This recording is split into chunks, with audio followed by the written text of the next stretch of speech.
I am the sun of wisdom and the ocean of knowledge. I cheer the faint and revive the dead. I am the guiding light that illumineth the way. I am the royal falcon on the arm of the Almighty.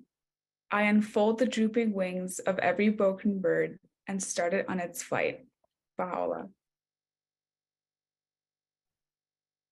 Thank you so much. So now I'll be introducing our speaker for today. And just a reminder to please save all your questions until after the talk when we'll have our Q&A session. And if you're new to the Baha'i Faith, or if you'd like to be added to our mailing list, please fill out the Google form that we'll put in the chat below. Our speaker this week is Dr. Jena Khadem, and her topic is the banishment and exile of Bahá'u'lláh. Dr. Jena Khadem Khodadad is a fourth-generation Iranian Baha'i. The major part of her life was in the United States of America, where she received her Ph.D. degree from Northwestern University in biological sciences, with focus on cellular and molecular biology, followed with postdoctoral fellowships and faculty positions in medical and graduate schools. Her academic career entailed lecturing to medical and graduate students and research in cellular and molecular biology. Jena is emeritus professor. Her scientific publications are in scientific journals and academic books. Aside from her scientific research and publications, she is deeply interested in studies centered on Baha'i history, worldview, and the fundamental principles of the Baha'i Faith, such as the harmony of science and religion. In this respect, her latest publication is a book, Scientific Principles at Work in the Worldwide Advancement of Baha'i Faith. And with that, I'll hand it off to Dr. Khodadad. Thank you very much for this. The banishment and exile of Bahá'u'lláh, the prophet founder of the Baha'i Faith, from Baghdad to Constantinople and on to beyond into the Ottoman Empire,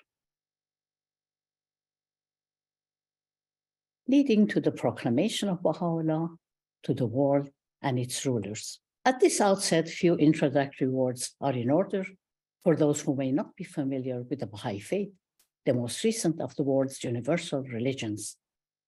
Among the fundamental principles of Baha'i Faith are independent investigation of truth, harmony of science and religion, elimination of all prejudices, equality of women and men, the oneness of the human race, the recognition of the validity of all the major religions of the world, and the dynamic, progressive interrelationship among them.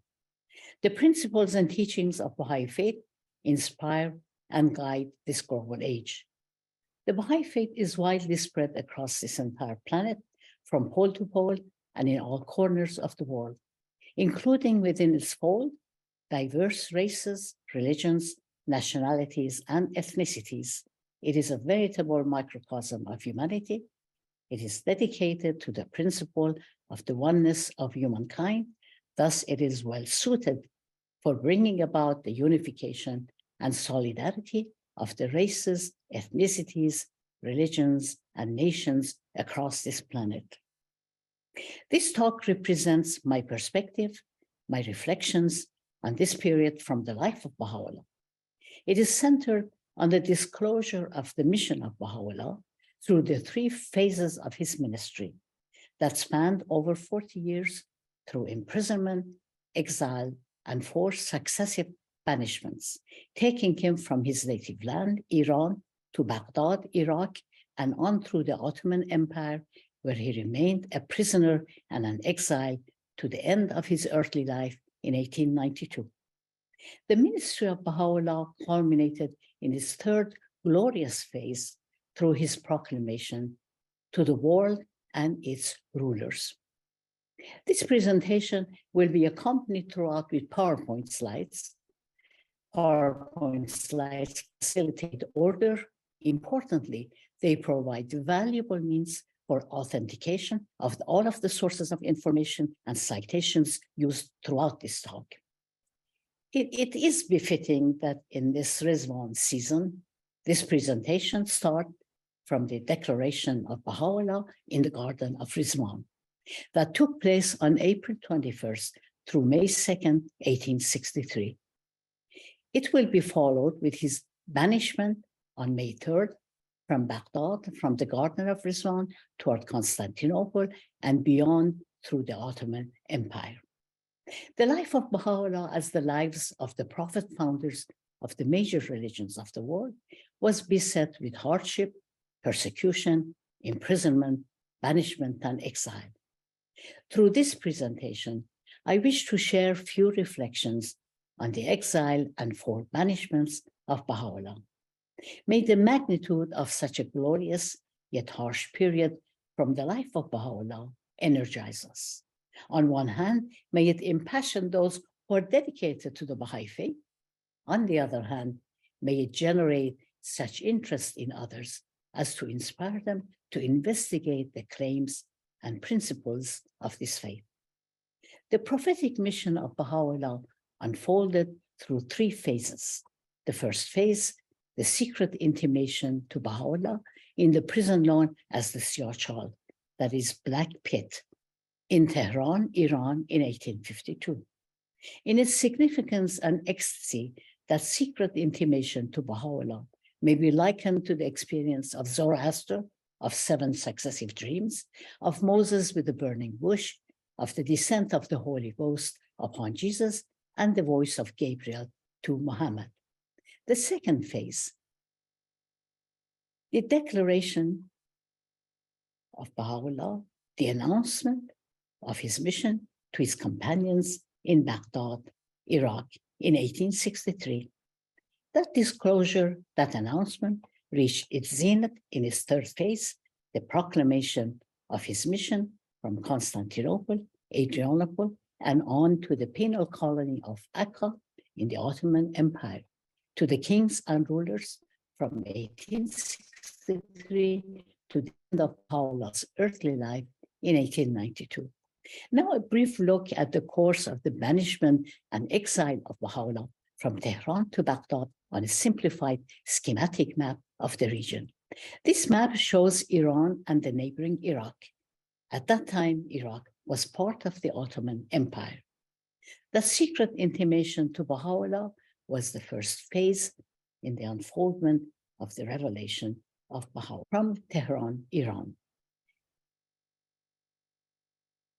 On January 12, 1853, just a few months after release of Baha'u'lláh from that prison, together with some of the members of his family, Baha'u'lláh was banished from Iran, escorted by an officer of the Imperial, the bodyguard, to assure his safety.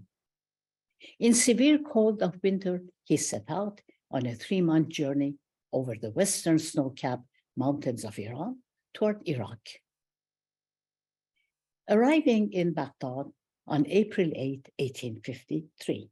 A year later, on April 8, 1854, together with an attendant, Baha'u'lláh suddenly set out toward the wilderness of Soleimaniye in the mountains of Kurdistan. Removed from human habitation, he lived in Sargalu mountain. His sojourn in Sargalu may be likened to the seclusion of the prophet founders of the great religions of the world. Moses went to the mountain, Mount Sinai. Moses stayed there for 40 days and 40 nights. He received the 10 commandments. Jesus went to the wilderness, the desert. Muhammad went to a cave in Mount Hira near Mecca and received messages from God. After almost 2 years of seclusion in Soleimaniye, Baha'u'lláh returned to Baghdad on March 19, 1856. 7 years later, on April 21, 1863, was that magnificent second phase in the announcement of his mission, in the idyllic setting that has come to be known as the Garden of Rizwan. The disclosure of the mission of Baha'u'lláh reached its acme, its zenith, through its 3rd phase, starting from Constantinople on to Adrianople in the Ottoman Empire, and continuing onward close to the end of his earthly life in 1892 in the penal colony of Akka as a prisoner and an exile. The second phase in the unfoldment of Baha'u'llah's prophetic mission was in that Garden of Rizwan. At this point, I wish to place my focus on the second phase of the unfoldment of his mission in the Garden of Islam, in the Garden of Rizwan, by briefly referring to certain significant events that preceded the arrival of Baha'u'lláh in the Garden of Rizwan.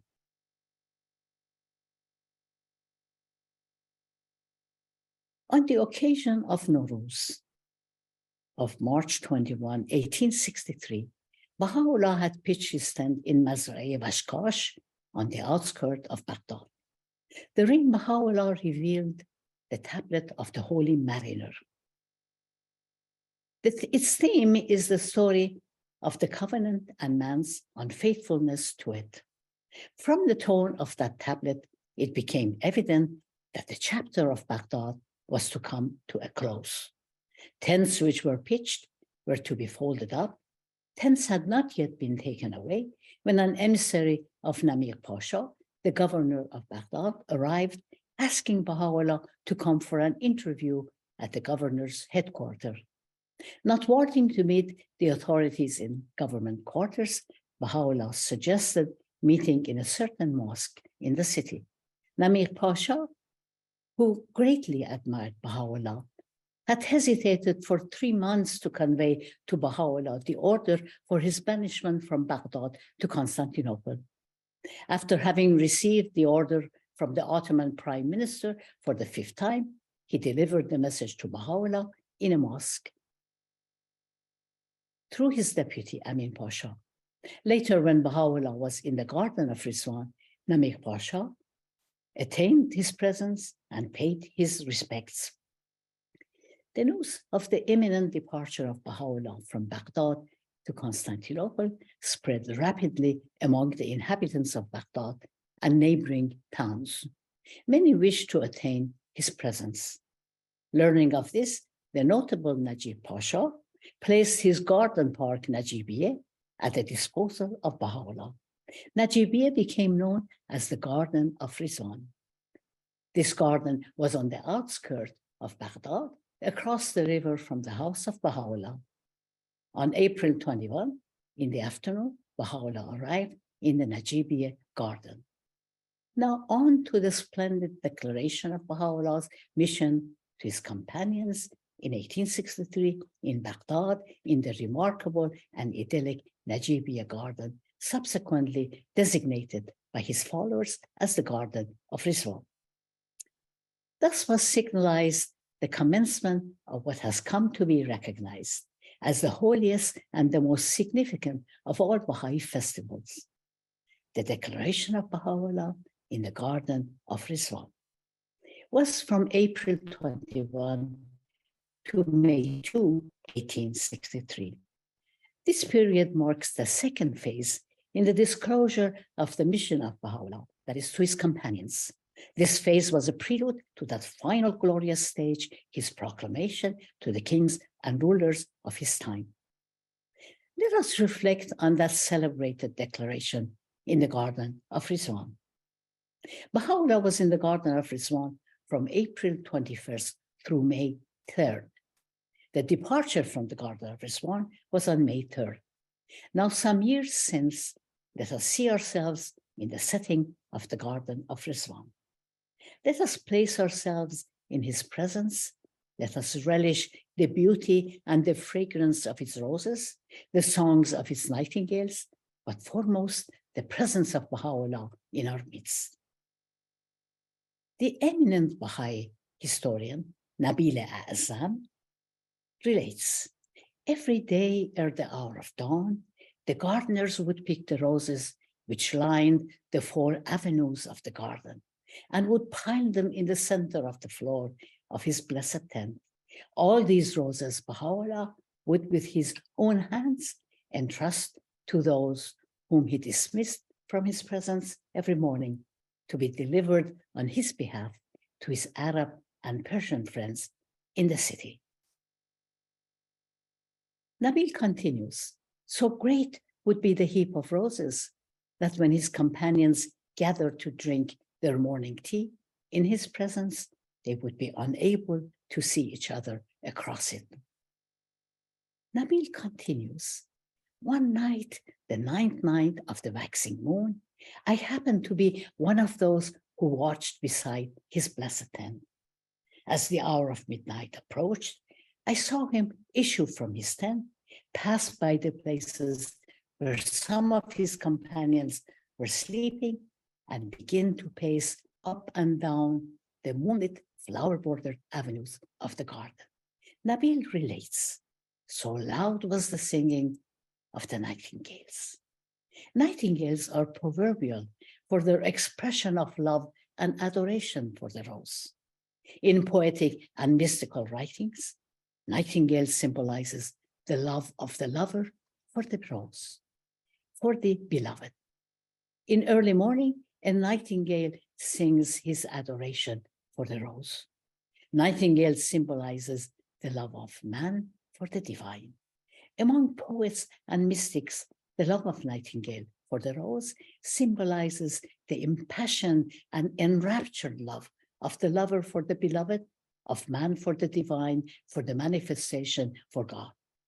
So loud was the singing of the nightingales on every side that only those who were near him could hear distinctly his voice. He continued to walk until pausing in the midst of one of these avenues. He, Bahá'u'lláh, observed, consider these.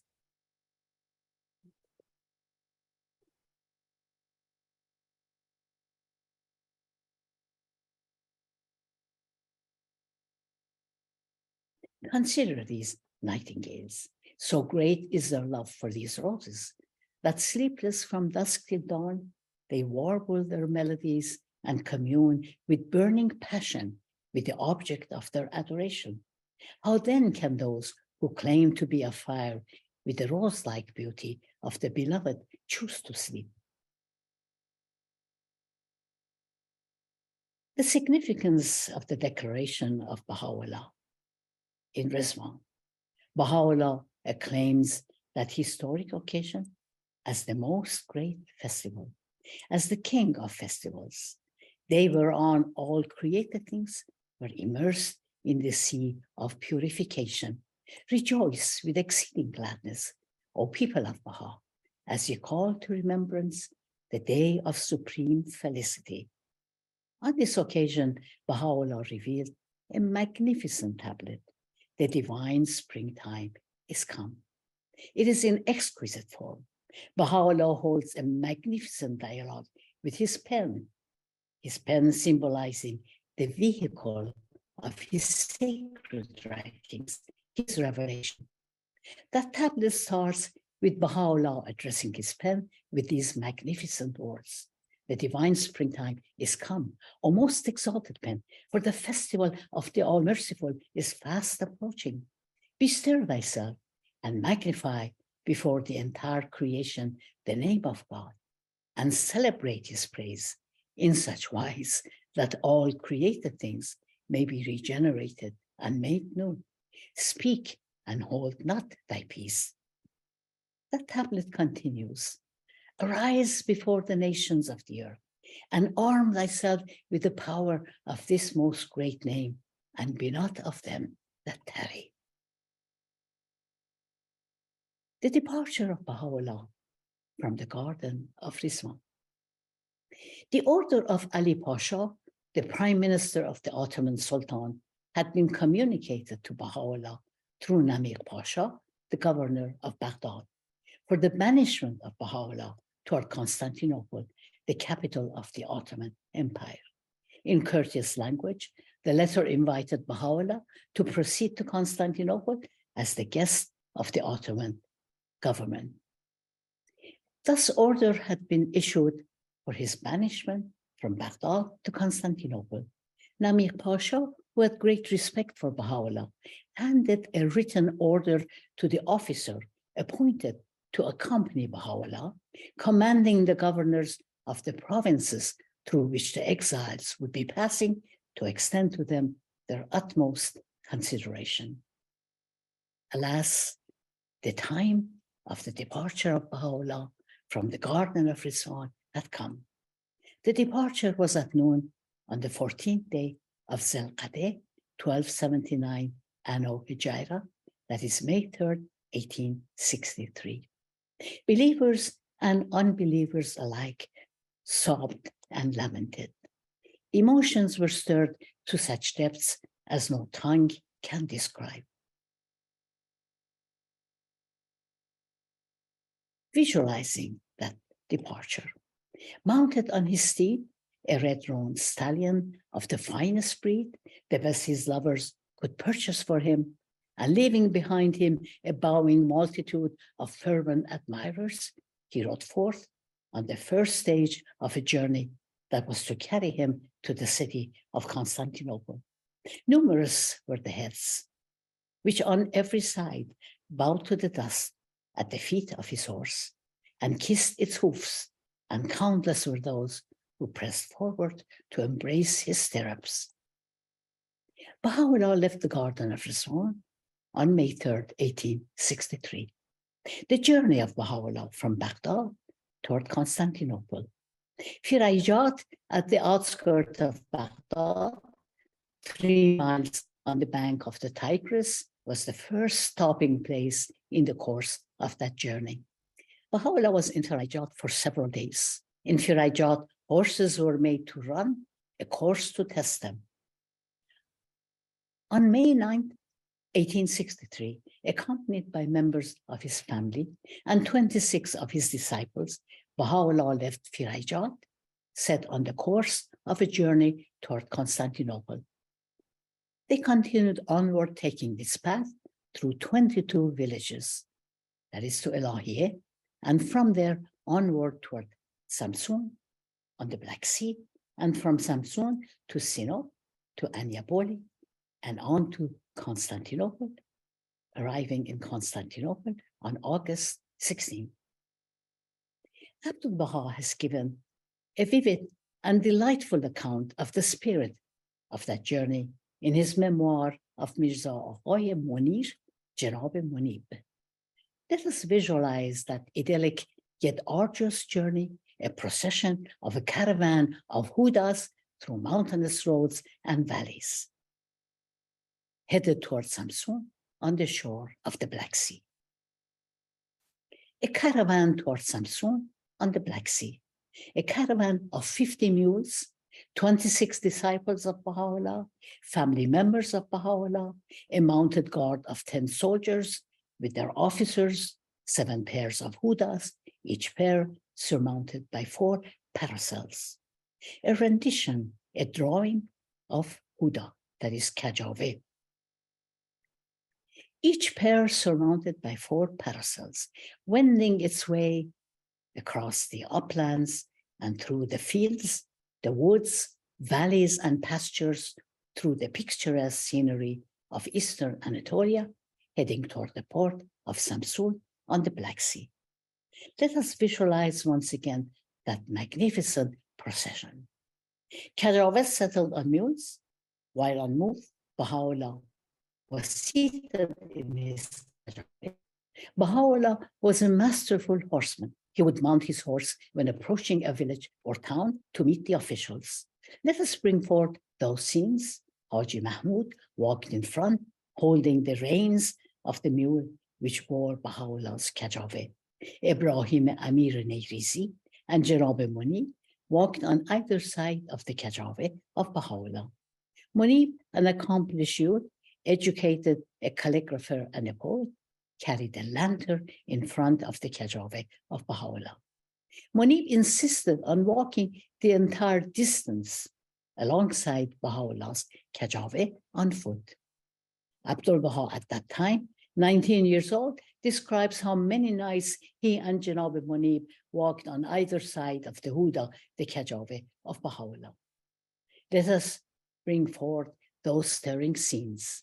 As they proceeded, throughout the way, they sang continuously.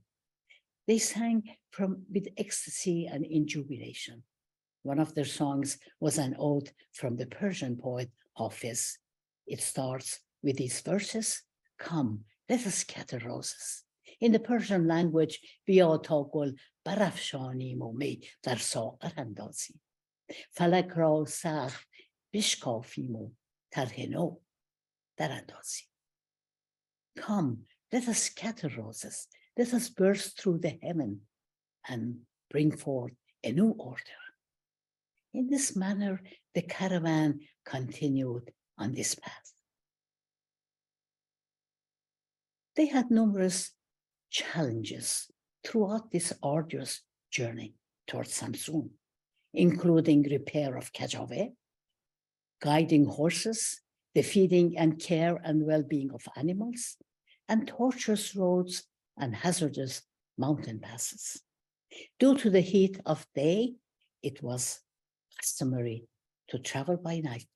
Thus, at times, they lost their way at night.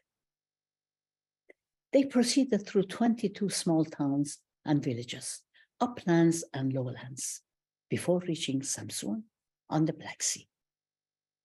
The account of this journey was related by the devoted Agha Hussein Ashchi, a native of Kashon. Ashchi served as a cook. He accompanied Baha'u'lláh during all stages of his exile to Akka. Ashchi lived throughout the period of the ministry of Abdul-Baha and into the early years of the ministry of the guardian of Baha'i Faith, Shoghi Effendi. Each day that they traveled, they covered a distance of 25 to 30 miles. Each person had tasks and responsibilities. At the end of the day, on reaching a caravanserai, from sheer exhaustion, they would go to sleep. Abdul-Baha had little rest. During the stops, he saw to it that the large party, including the animals, were supplied with food and daily necessities. Each one of these places had its own adventures and challenges. By virtue of the written order of Namir Pasha, the governor of Iraq, enthusiastic reception was afforded to the caravan. In some of these places, they received the warm welcome of its officials and inhabitants. In some of these stops, they were received with splendor with government cavalry, flags, and drums. In some stops, the whole town came out to hail them and see the safe passage of the caravan.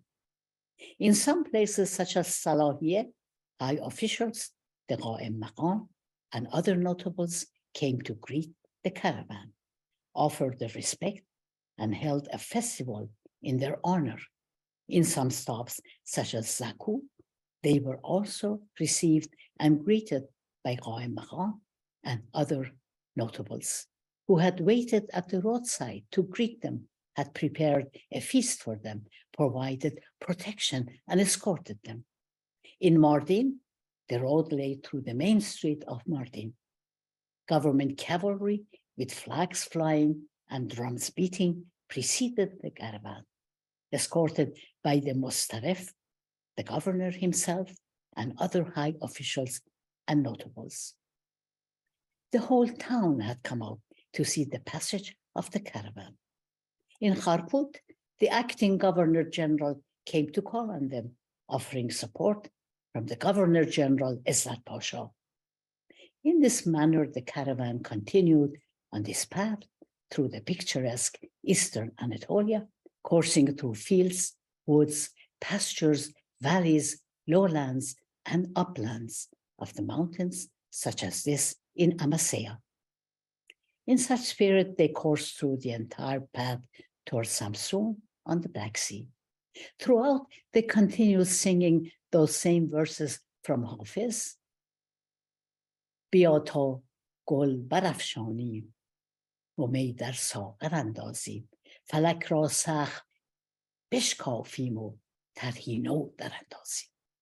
Let us scatter roses, let us burst through the roof of heaven and bring forth a new order. The journey of the caravan of Hudas, Kajaves, arrived in Samsun on the shore of the Black Sea. In Samsun, the chief inspector of the entire province, extending from Baghdad to Constantinople, accompanied by several pashas, called on Baha'u'lláh to offer their utmost respect. The arrival of Baha'u'lláh in Samsun on the shore of the Black Sea The triumphant journey had taken them across the mountains and valleys of Anatolia. While drawing close to the shore of the Black Sea, on that wondrous occasion, sitting in his kajave, Baha'u'lláh revealed aloud the tablet Surah of Hodaj in honor of that triumphant journey. After 7 days, an Ottoman steamer arrived. Baha'u'lláh and some among his retinue took the steamer from Samsun to Sinop and the following day to Anyaboli. On the third day, Sunday, August 16, 1863, Baha'u'lláh arrived in Constantinople, Istanbul. Arrival of Baha'u'lláh in Constantinople, August 16, 1843. Constantinople, the capital of the Ottoman Empire and the seat of the Caliphate. In Constantinople, Baha'u'lláh revealed the Lawh Abdul Aziz Babu Kalam. The tablet was addressed to Sultan Abdul Aziz and representatives.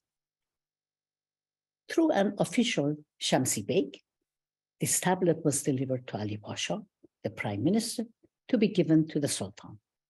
Sultan Abdul Aziz failed to respond. The text of this tablet is not available. However, its tenor can be perceived from certain paragraphs on Sultan Abdul Aziz in the Surah of Muluk, Surah of Kings, addressed at a later date in Adrianople to the concourse of monarchs. Thus, the third and most glorious phase in the unfoldment of the mission of Baha'u'lláh, that is the proclamation of his message at its very beginning in Constantinople. 4 months after the arrival of Baha'u'lláh in Constantinople, Sultan Abdul Aziz, this Ottoman Sultan, issued the edict for the banishment of Baha'u'lláh from Constantinople to Adrianople. This decision involved his chief ministers, Ali Pasha, the Sultan's prime minister, and Fuad Pasha, the Sultan's foreign minister, and also Mirza Hussein Khan, the Persian ambassador.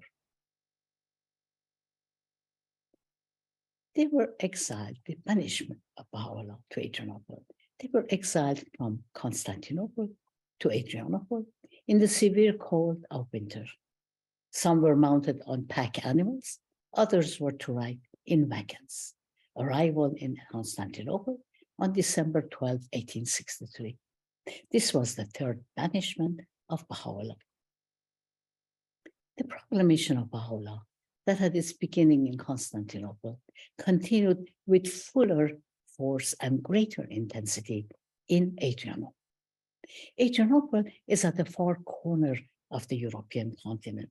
It is the farthest place from Baha'u'llah's native land, the first time in the history of religions that a manifestation of God came to dwell on the European continent. 5 years later, on August 12, 1868, order was issued for further banishment and exile of Baha'u'lláh toward the penal colony of Akka. This was the fourth phase in the banishment and exile of Baha'u'lláh.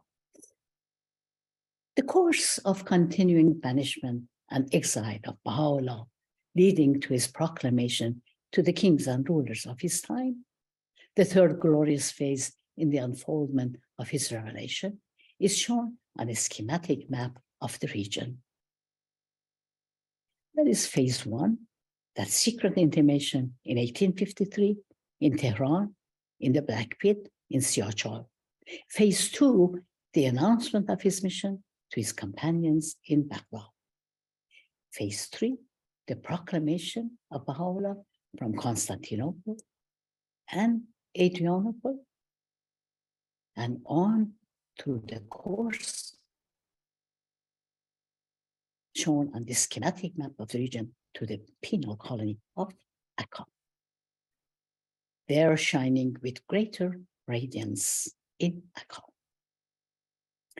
The path of the fourth banishment of Baha'u'lláh from Adrianople to Akka. From Adrianople then August 12, 1868, to Uzun-Kopri, to Kashane, on to Gallipoli, on to Madeli, to Smyrna, to Alexandria, to Port Said, to Jaffa, to Haifa, and in Akka.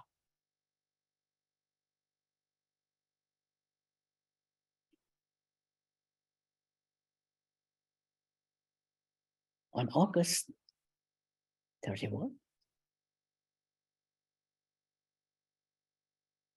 shortly after his arrival in Akka, Baha'u'lláh sent a second tablet, Lohe Rais, to Ali Pasha, the prime minister of the Sultan, wherein Baha'u'lláh predicted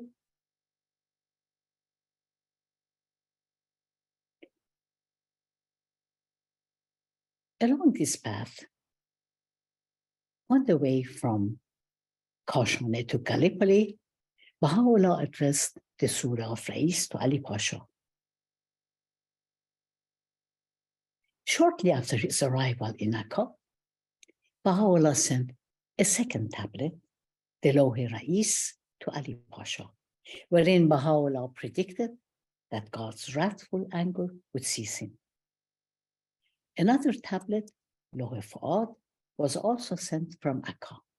Fuad Pasha had been the foreign minister. Therein, Baha'u'lláh affirms his predictions. The arrival of Baha'u'lláh at the Bay of Akka on August 31, 1868.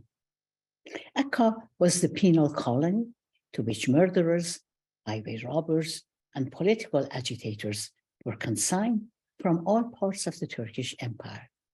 It was the most desolate of cities.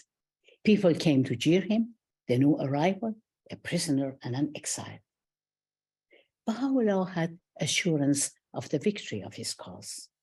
Upon arrival in Akka, he had the most glorious and sublime vision of the triumph of his cause, which may be envisioned through my next image, my rendition of the next image.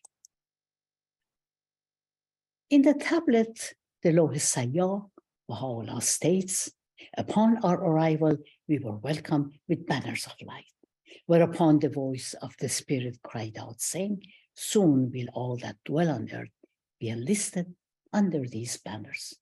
Thus Baha'u'lláh predicted the ultimate success of his cause.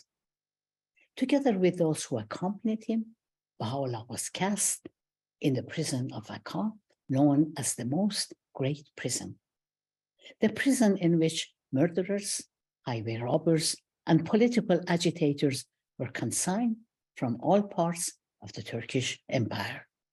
The order issued by the Sultan was to subject the exiles who had been accused of leading others astray to long time imprisonment with strict confinement. Their daily ration of food was 3 loaves of black bread for each prisoner.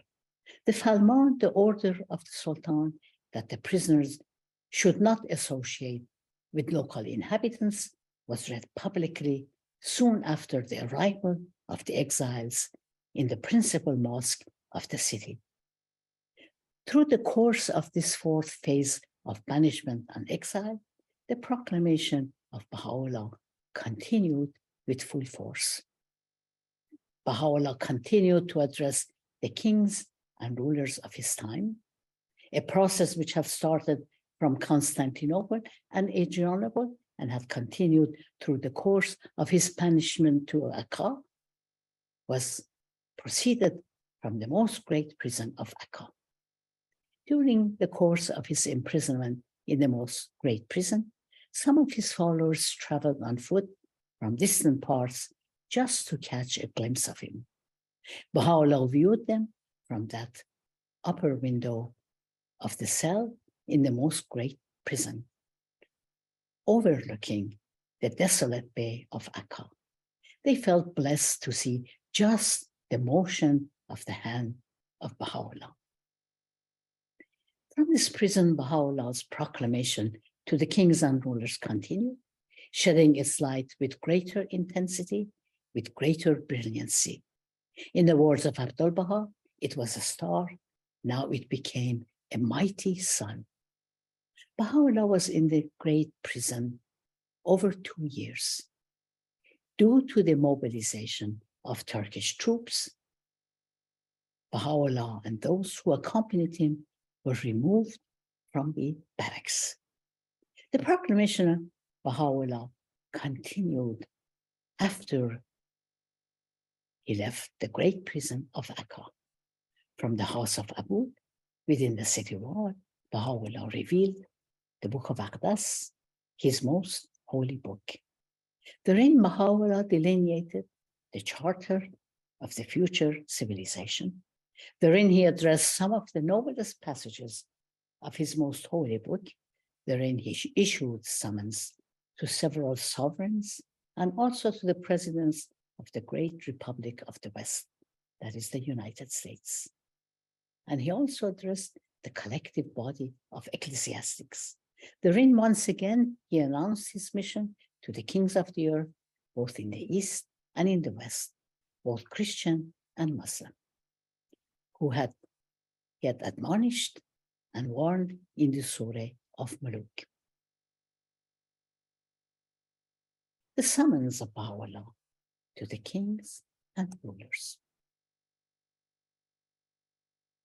Along the path of his banishment and exile, starting from Constantinople on, Baha'u'lláh summoned the kings and rulers. The scope of the proclamation of Baha'u'lláh to the kings and rulers is extensive, unprecedented in the annals of religions. It may be organized in a number of ways. I wish to present a brief overview of the extent of these summons based on the place from where they were addressed.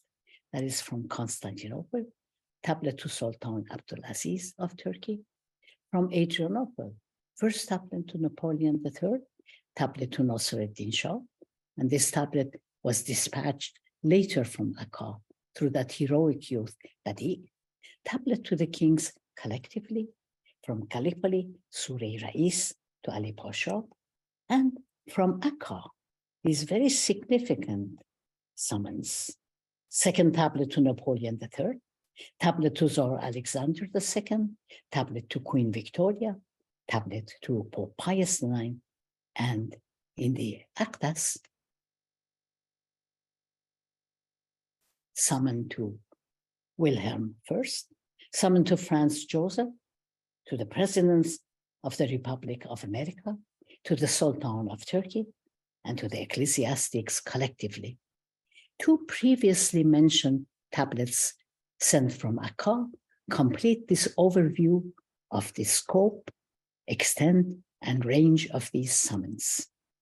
That is from Akka, Lohe Rais to Ali Pasha, the Prime Minister of Sultan Abdul Aziz, and Lohe Fuad addressed to Fuad Pasha, the Foreign Minister of the Sultan.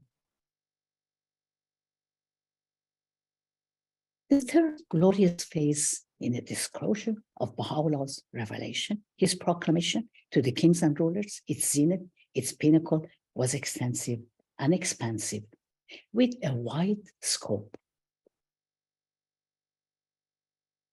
The proclamation of Baha'u'lláh was addressed to the kings and rulers individually, to the kings and rulers collectively, to an individual ecclesiastic, to the ecclesiastics collectively. That is, to the religious leaders, ecclesiastics of the Zoroastrian, Jewish, Christian, and Islam, and to humanity. At this point, very, very briefly, the proclamation of Baha'u'lláh addressed to the kings and rulers individually. The kings and rulers addressed by Baha'u'lláh individually were Napoleon III, who ruled from 1852 to 1870. Napoleon III was addressed by Baha'u'lláh twice, once from Adrianople and the second time from Akka. And this was forwarded through one of the French ministers to Napoleon. It was reported that Napoleon threw aside the first tablet sent to him by Baha'u'lláh. In his tablet to Napoleon, Baha'u'lláh dwelt on the sufferings endured by himself and his followers and avowed his innocence. Kaiser Wilhelm I, German emperor from 1871 to 1888. Kaiser Wilhelm was the conqueror of Napoleon. Baha'u'lláh summoned Kaiser Wilhelm in the Akdas, wherein he referred to the Lamentations of Berlin, that Lamentations of Berlin would be raised. Franz Joseph, King of Austria, King of Hungary from 1848 to 1916. Tsar Alexander II, Emperor of the Russian Empire from 1880 to 1881. He reigned from 1855 to 1881. Queen Victoria, Queen of the United Kingdom and Ireland, Empress of India, Queen of the United Kingdom of Ireland from 1837 to 1901. Baha'u'lláh commended Queen Victoria, wherein he addressed all the kings of the earth, summoning them to cleave to the lesser peace, as distinct from that most great peace, which those who are fully conscious of the power of his revelation and profess the tenets of his faith can alone proclaim and must eventually establish. Nasir-ad-Din Shah of the Qajar dynasty ruled from 1848 to 1896. Nasir-ad-Din Shah received a tablet from Baha'u'lláh, which was the lengthiest epistle to any single sovereign, in which Baha'u'lláh adjured Nasir-ad-Din Shah to rule with justice, described God's summons to himself to rise and proclaim his message, proclaimed his belief in the unity of God and in his prophets, and offered several prayers on the Shah's behalf. Significantly, in that same tablet, Baha'u'lláh demonstrated the validity of his mission, expressed the wish to be brought face to face with the divines of the age, to produce proofs and testimonies. As already mentioned, this tablet was hand-delivered to Nasir-ad-Din Shah by the heroic youth Badi. Sultan Abdul Aziz. Baha'u'lláh bid Sultan Abdul Aziz hearken to the speech of him who unerringly treaded the straight path, exhorts him to direct in person the affairs of his people and not to repose confidence in unworthy ministers, admonishes him not to rely on his treasures nor to overstep the bounds of moderation, but to deal with his subjects with undeviating justice.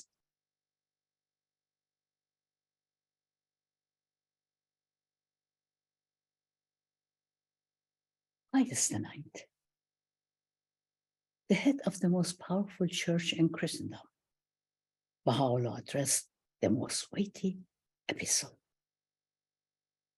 And the outcome, virtual extinction of Pope's temporal sovereignty, was dispossessed of papal states and of Rome itself.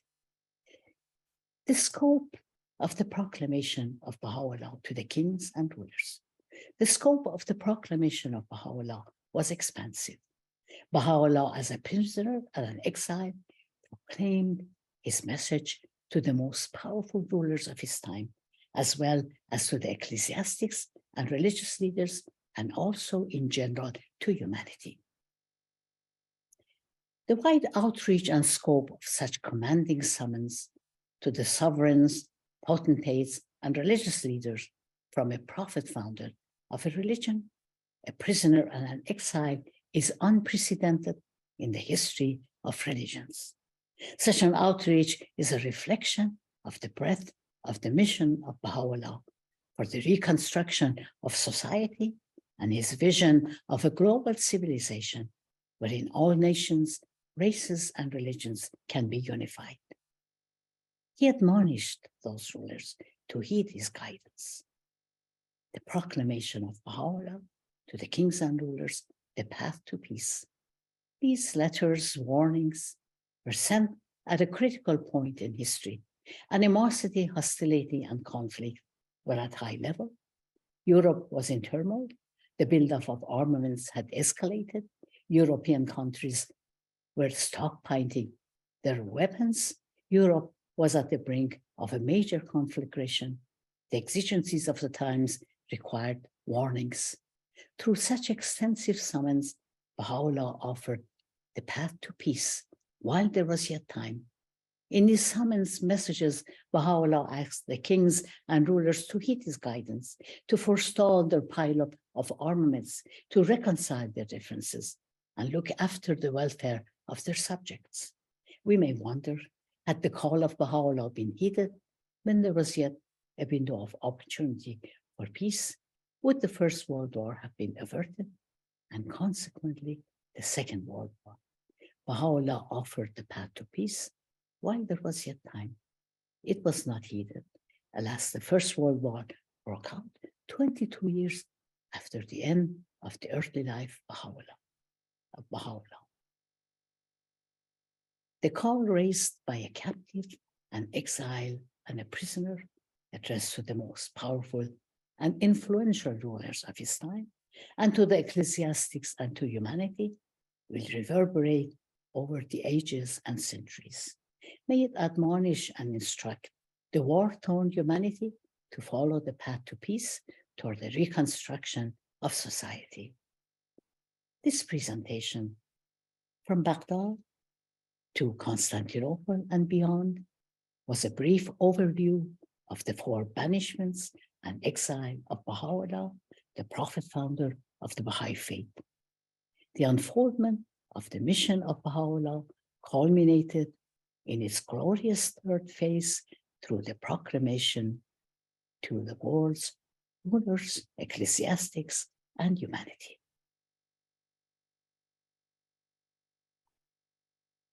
Thank you so much for your talk, Dr. Khodadad.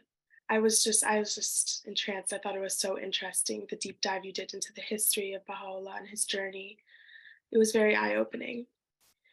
So now it's time for our Q&A portion. So everybody can just prepare some questions and put them into the chat now, and then I'll read them aloud. So you guys can start entering your questions now.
We have one question, and that is, do Baha'is have access to all the places on the exile routes?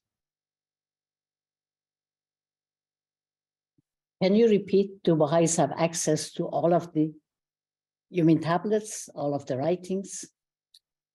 I'm not sure if they're referencing the physical places. They said, do the Baha'is have access to all of the places on the exile routes? You mean to visit them, to pay homage? So. Yes. Yes. To my knowledge, yes, certainly Edirne and also Constantinople. Those sites are available for viewing. Many go on pilgrimage to these places, and also in Akka. That is my understanding. Okay. We have another question. Where are the details of Baha'u'llah's travels through Anatolia found? Where are they found? You mean, could you clarify this a bit? Where are? Yeah, I'm not sure what Yeah. they said as a book. Well, this has been written by a number of authors. Abdul Baha, I refer to it that Abdul Baha has written, and also Bahá'u'lláh in his book, The King of Glory. And in that book, he also gives several references for his travel through Anatolia and the very sites. I don't know if that answers the question of the individual who asked the question.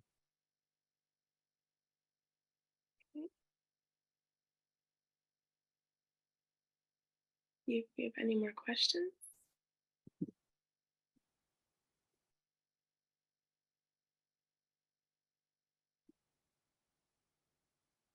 And in general, if you have anything else you'd like to add, please feel free to go ahead. Well, this is the Rizwan's period, the Rizwan, time of Rizwan.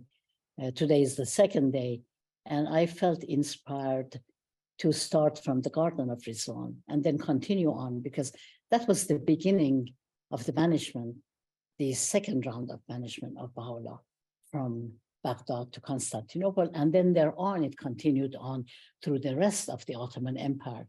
And that is such a significant period in the history of our faith, in particular, because it marks from the second phase to the first phase, second phase to the third phase, the proclamation of Baha'u'lláh to the kings and rulers. It is really impossible to do justice to the significant period of Baha'u'llah's ministry, his proclamation to the kings and rulers. It requires hours and hours of discussion and presentation. So this was really boiled into its essence, that for a matter of 50 minutes or a few minutes more. Yes, thank you so much. Well, with that, I think we can finish it off today. I would like to thank you again so much for your talk. Our speaker next week will be Dr. Mikhail Sergeyev, and his topic is Toward a Lesser Peace, Democracy versus Tyranny. Bye, everybody. Have a great week, and we'll see you next week. Bye.